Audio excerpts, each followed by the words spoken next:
দেশে বিভিন্ন জায়গায় বিভিন্ন ধরনের দাবি দেওয়া এবং আন্দোলন হচ্ছে। আমরা সকল দাবি দেওয়ার প্রতি, আন্দোলনের প্রতি শ্রদ্ধাশীল, কিন্তু আমরা বলবো যে আমাদেরকে এই সরকারের প্রায়োরিটি বুঝতে হবে, আমরা আসলে কি কাজের জন্য এখানে এসেছি, এবং সেই কাজটা করতেই সরকারকে সহায়তা করতে হবে।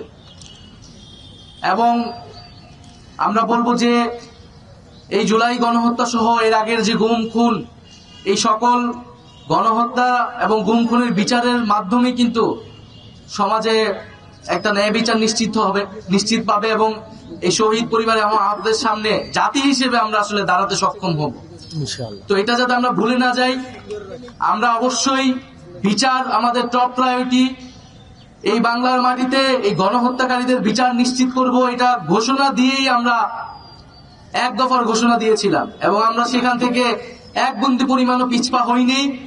আমরা বিচার নিশ্চিত করব এবং যারা ইন্ডিয়াতে আশ্রয় নিয়েছে এবং ভাবছে যে বাংলাদেশকে তারা বাইরে থেকে অস্থিতিশীল করবে, তাদেরকে বলবো যে বিচারের সম্মুখীন হওয়ার জন্য মানসিকভাবে প্রস্তুতি নিন।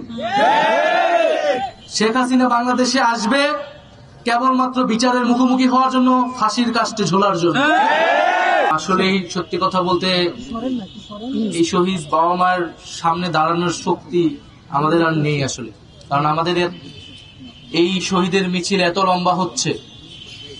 আমরা শুধু এটাই বলবো যে শহীদ আরাফাত 12 বছর বয়সী একজন শিশু, ফ্যাসিবাদের বিরুদ্ধে দেশকে স্বৈরাচার মুক্ত করতে সে রাস্তায় নেমেছিল। আমাদের সৌভাগ্য হয়নি শহীদ হওয়ার, কিন্তু আমরা যারা জীবিত আছি আমাদের দায়িত্ব এই যে শহীদ হয়েছে যারা হাজার হাজার শিশু, কিশোর এবং জনতা অনুযায়ী বাংলাদেশকে নতুন করে গঠন করা।